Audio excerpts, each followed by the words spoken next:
What's up, YouTube? Hi there, YouTube. So, we don't make as many videos as we used to, but as you can see, we're aiming for some production value in this video. We're gonna try. The camera is on a tripod. Yes, and there's someone else operating it.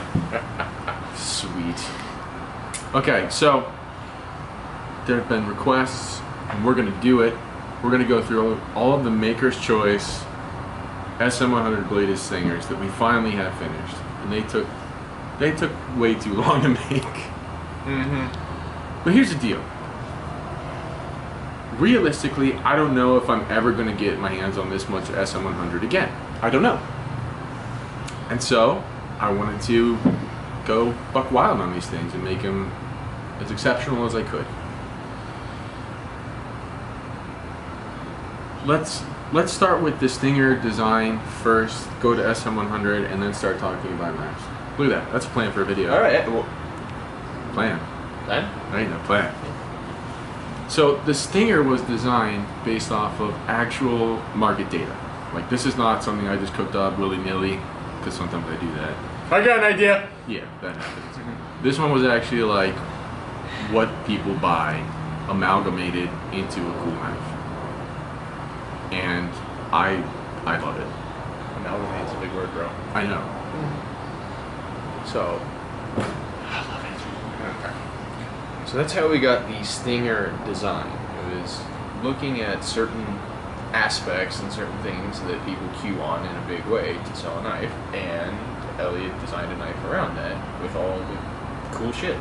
now it just so happens that people actually have decent taste when it comes to their knives. The knives that get purchased a lot, and people buy knives that are useful. So the stinger is inherently a useful knife design.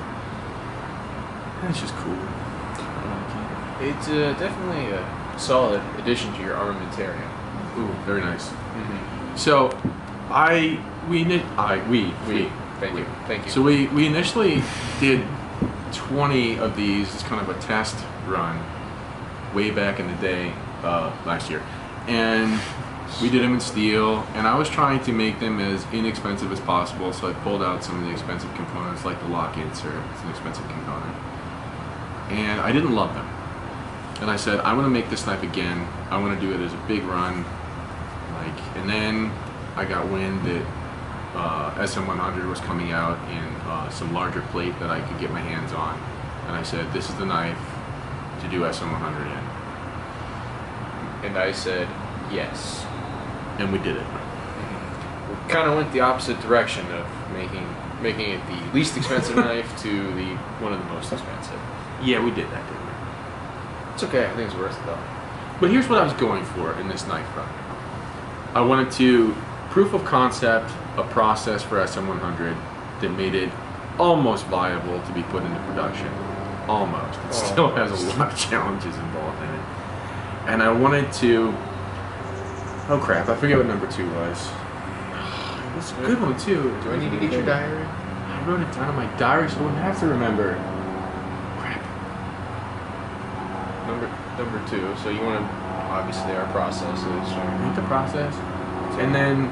Well, we're the only people that do something like this. I know you wanted to do that. Oh, I also wanted to make some knife history.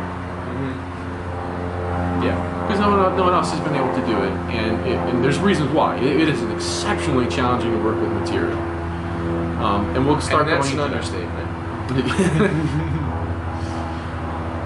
So SM-100 is 60 nickel. Everyone gets excited about the titanium part of it. It's mostly nickel. It's 60% nickel, and nickel is an interesting material in and of itself. You add titanium to it, and it just gets ridiculous.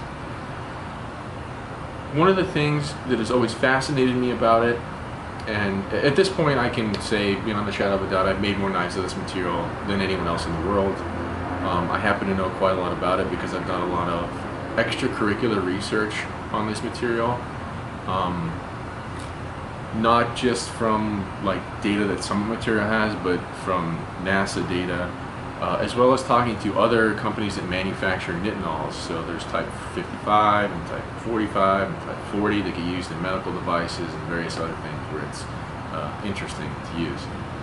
So, let me make the point here, bro. The people that know more about SM-100 and the Nitinols, that know as much or more about you, all have PhDs and are working for like NASA, things like that. So this is very true. Yeah. And so, when I talk with those people, or when I'm reading data sheets and research studies that have been done by NASA, they are just chock full of terms that most people have no idea what the hell they're talking about. And I've also found it very difficult over the years to digest some of that and turn it into sound-biteable snippets. I mean, all the stuff that you're going to see on our dealer websites, the copy that's there, we supplied them with that information as best we could, taking what are actually really large, complicated technical papers and trying to boil them down into something that's easy to understand about why the hell we would go through all of the trouble and the considerable expense to make a knife blade out of a material like SM-100. Right, well, we keep shuddering when we talk about it because we're obviously remembering like all the crap that we've gone through to try and make this thing work, and it's been years, literally in the making. Years. So the components that we use in our knives, sort of as a standard, they all came about from me trying to make flippers out of SM-100 years ago. In the garage, without great machinery, without access to all the things we have access to now. It was challenging. It was impressive. So here's why I like SM-100 as a material. There's no other material that we use in the knife world that becomes super elastic. There's nothing that does it. Super elastic means to you, the knife buyer, right, that the more you use your knife, the tougher it becomes. That's the best term I had to describe it, because super elasticity gets challenging to explain in any context, let alone in a cutting shit context. Very, very, very complicated. We've had hours worth of discussion trying to tease this all out. The best illustration that I have are related to things that are made of like rubber and non-Newtonian substances. Like silly putty actually is reasonable. Yeah. But yeah, see, this it has no real analog in anything that we do in the knife world. People are like, well, so like it's like titanium, and I'm like, no, it's not like titanium. So is it like steel? No, it is not like steel, and it is not steel. It does not permanently deform? Permanent is when it bends and stays bent? It has no plastic deformation. It has no plastic deformation. Damn. So, you never remember that. We try and correct people all the time when they refer to it as a blade steel. It's not steel. Because it's not steel. It's not steel. It has neither iron nor carbon, making it not steel anywhere close. It's like calling a VW Bug a Chevy. Sure, yeah, we'll go with that one. Yeah, okay. They get used for the same thing, but they're not the same. Maybe? I don't know. Is that a good? I don't think so. I've been working on that analogy and I can't come up with a good one. I'm gonna have to think right over that one for a little bit. So, when you compare SM-100 to steel, it's challenging, and this is what people ask us to do all the time. Like, people ask me all the time, well, what's the edge retention like? What's the edge retention like? And I try really hard to give them some idea of what it's like. And I say things like, well, in my experience with LMAX that I heat treat, it is similar in edge retentive capability to that. Well, not a lot of people have LMAX that I've heat treated, so they'll never know. But I can say some things definitively. The SM-100 that comes out of my shop has better edge retention than 154CM. That I can say with certainty. S35B. I think it has way better than S35B.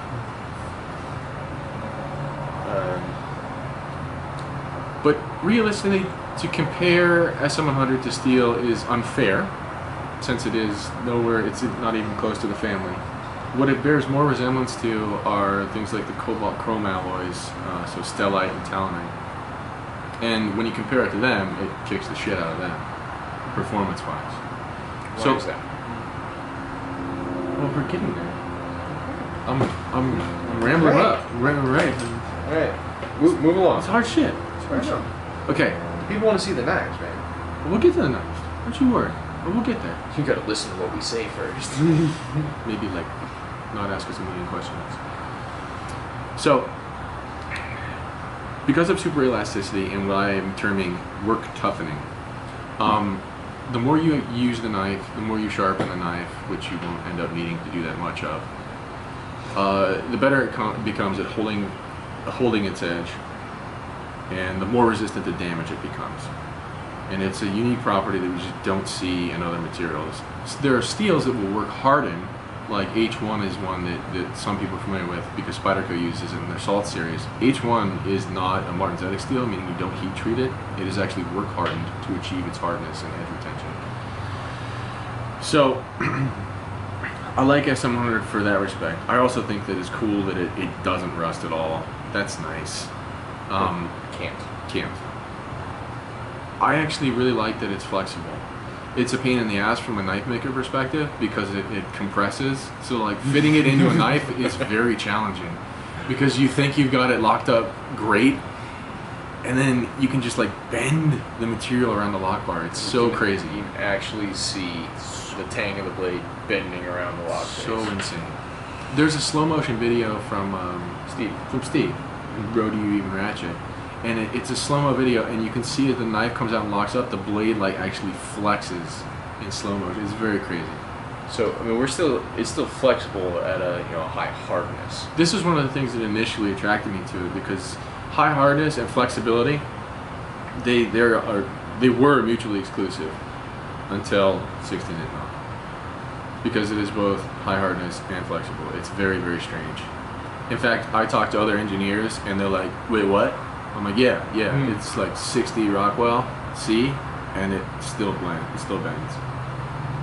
And they're like, what do you mean? I'm like, what? It's got a Young's modulus of like 30 something. And they're like, what? I'm like, yeah, it's crazy.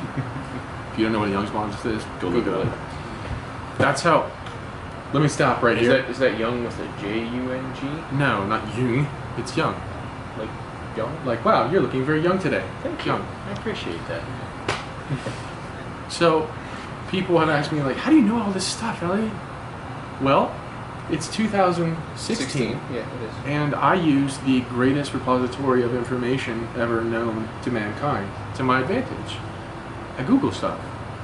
And usually, with some targeted Googling, you can find just about anything you want to know. I swear. I do it all the time.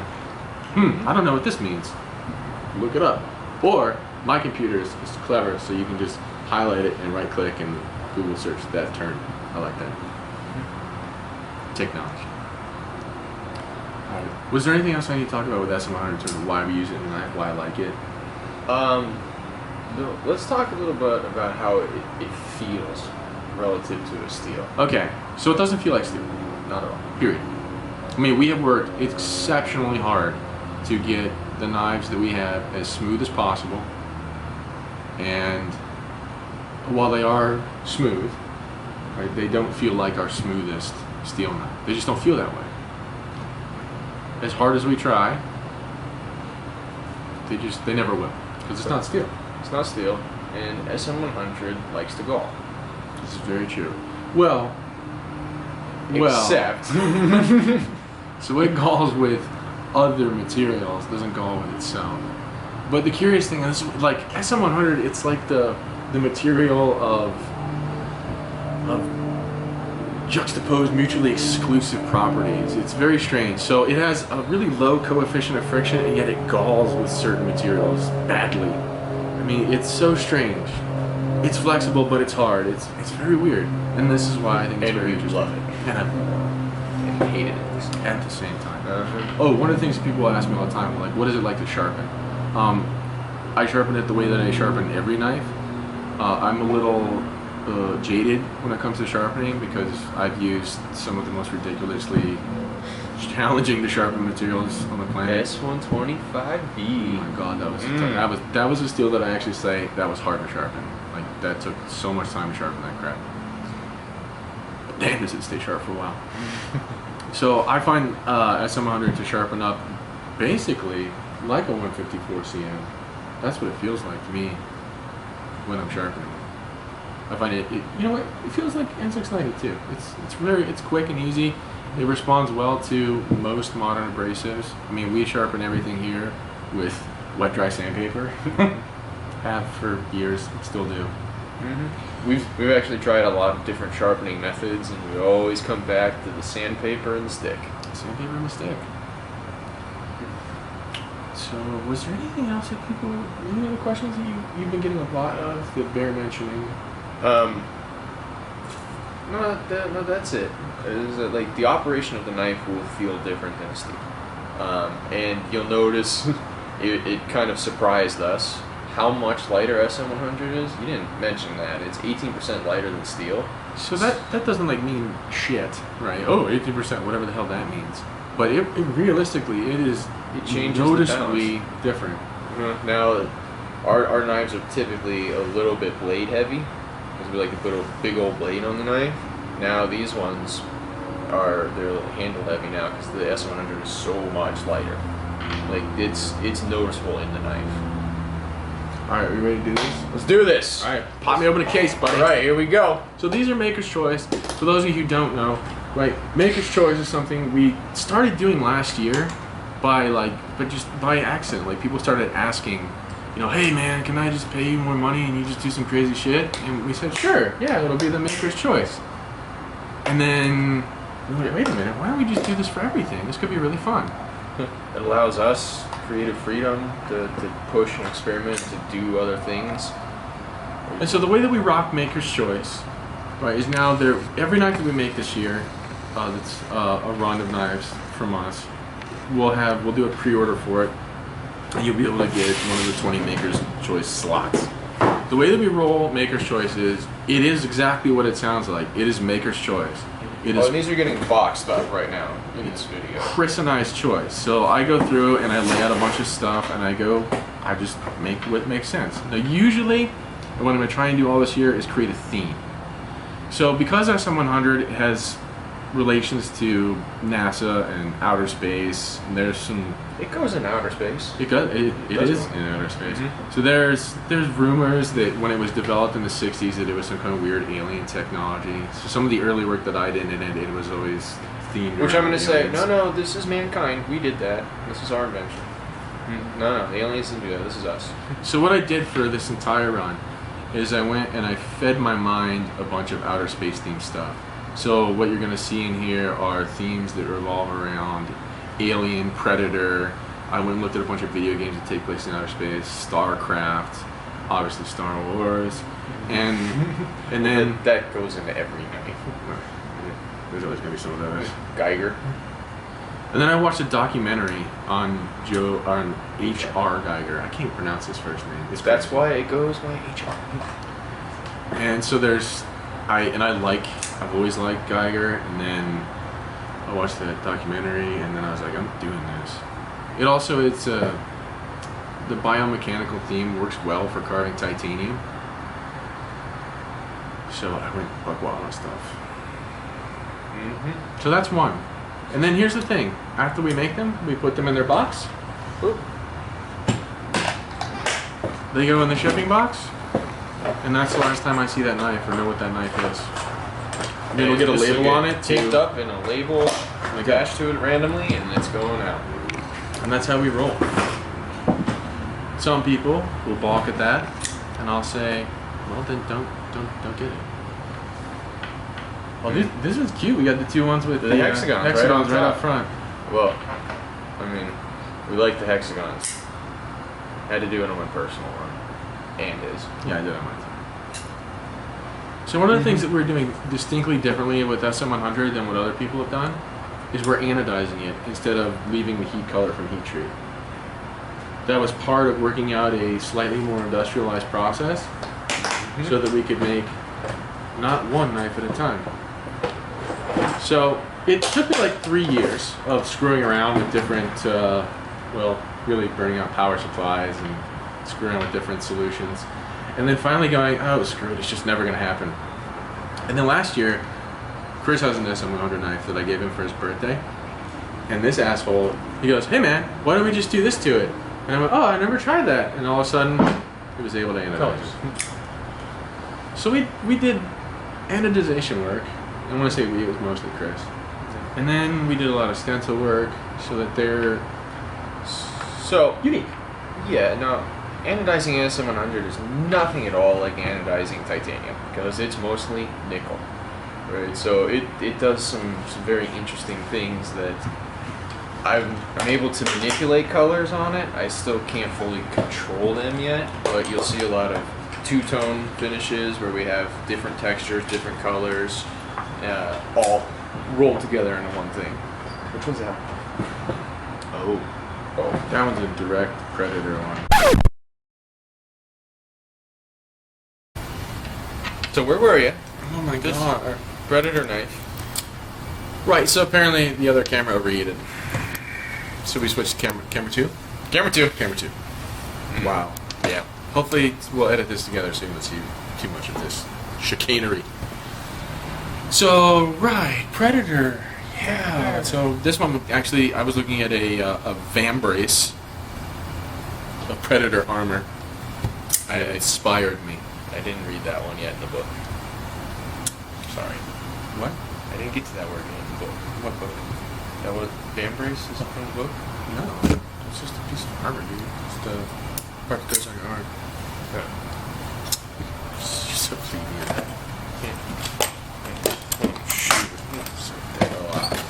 This guy. This guy. You like that one. Gotta pat myself on the back for that one.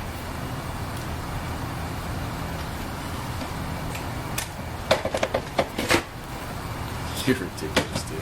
I think this is one of the few times that we've actually done stuff on the log scale. I had to pull the pattern all the way through it. People ask me, how come you guys don't do stuff on log scales? There's a really great reason. So the log scale, if you're carrying a knife, it's the part that's in contact with your pants. It's the one that's moving in and out of your pocket. And they are the ones that, in our experience, take the most uh-oh, uh-oh, yuck yuck. And that's where all of the mechanical aspects of the knife are, so we have to be very careful about removing material and changing any sort of dimension back there. Especially with the SM-100. Because everything has to be perfect. Persnickety. Sure. Persnickety? Oh, hello, hello. Which one's that? Oh, it's the Geiger one. One of them. But yeah, there's a couple. Mm-hmm. Oh, yeah, that one. That one. That one. Mm-hmm. One thing that's worth bearing mentioning. So if you get your knife, you've had it for a while, and it looks like the colors are getting really dull, just wipe it off with Windex. And that works for titanium too. If your nano colors are getting dull on something, clean it. Clean it. Pro tip. Pro tip. Hello, lightsaber. How are you? And Christopher has been experimenting with different finishes on SM-100 before anodizing. So they are crazy. We were going for lightsaber, obviously.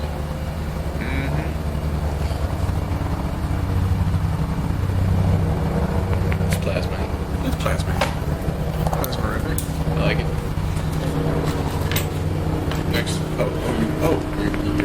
You're caught up. I'm paying for these.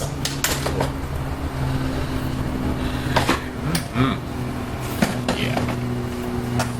I like the way that one came out. You know, I didn't love it when it was still raw, but I figured that once it got some Christopher Robin action on it, that it would look good.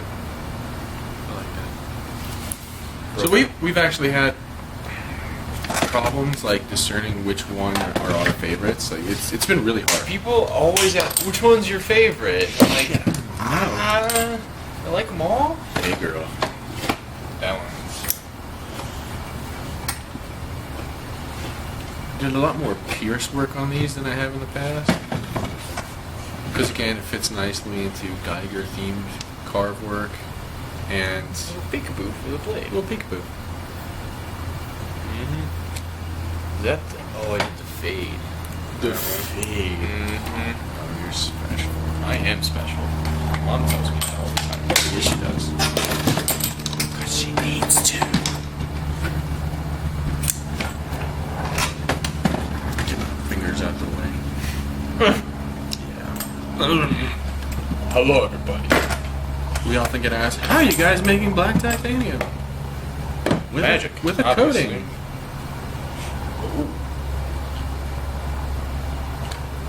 But we actually have a lot of nano ceramic coating colors at this point because it is turning out to be a very durable coating. And we like it a lot. Yeah, it's on my knife. This one. Yeah, hello. Hello, Barbara. I like your hat.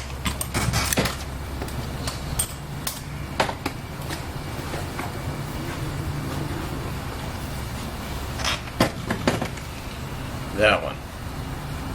That was one of those, when it was raw, I was kind of like, huh, that's Kind of weird. interesting. What did they do? And then I had an idea. And the way Chris and I do this is so delightfully ad hoc and and mildly retarded from time to time. Hey, man! Hey man, do you like got an idea what you want here? Yeah.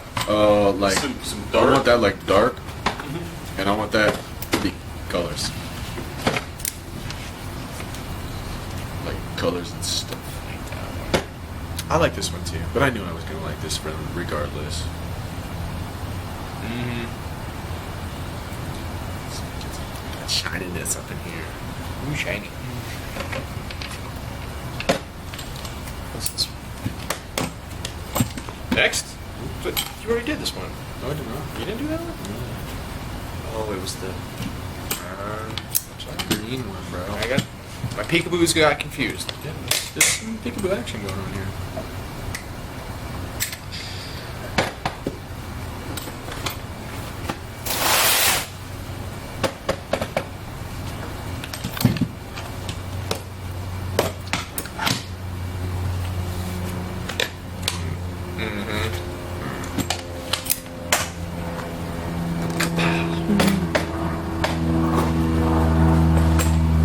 And yeah, there's a lot more detail in these than you'll ever be able to see in this video. Oh, for sure. Yeah. Unfortunately, our knife shop, the lighting is good for making knives, not for shooting videos. Banner.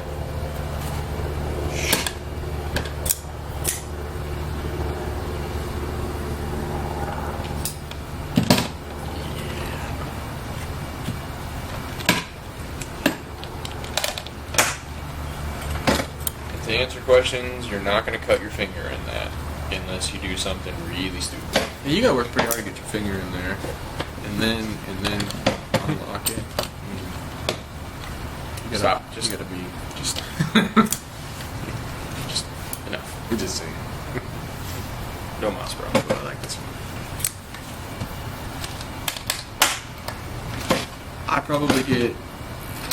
How many emails do you get a week about lightsaber themed knives? A handful. Because I get DMs all the time, Often. and I tell people all the time. They happen as maker choices, and that's about it. Or if we're really excited about seeing Star Wars again. Speaking of which, we have to We do gotta go that see it again. in 3D. I'm having withdrawals here, man. Hello, my friend. Yeah. So the Maker's Choice also allow us to experiment a little bit with new finished processes and just trying different things that we haven't seen in a knife.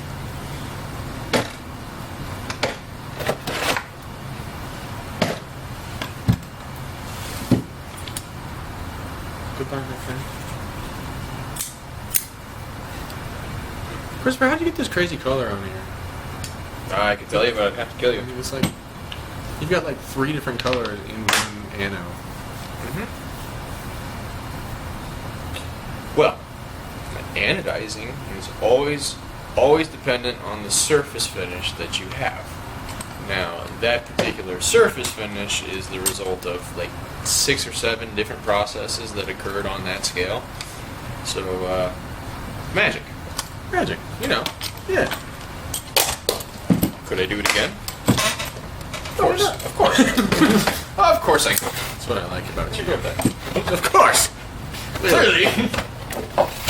It got it done. Which one's that? Oh, yeah.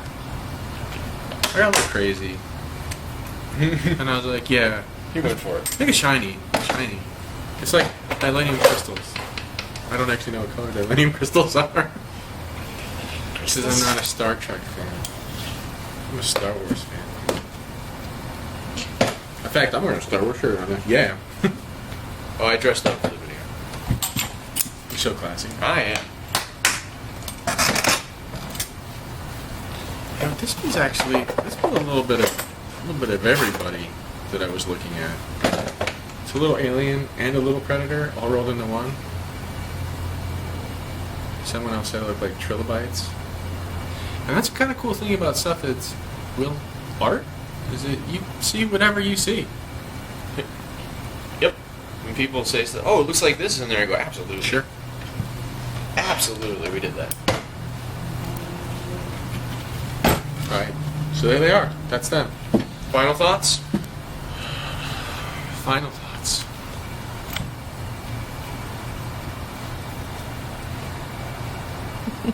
I mean, it's customary, we say, we'll try and make more videos. As we always fail to. Well, here's the thing. Make it nice. I think it's worth to say this. Okay, so there are two of us. It's me and Chris. Chris and I. And that is it.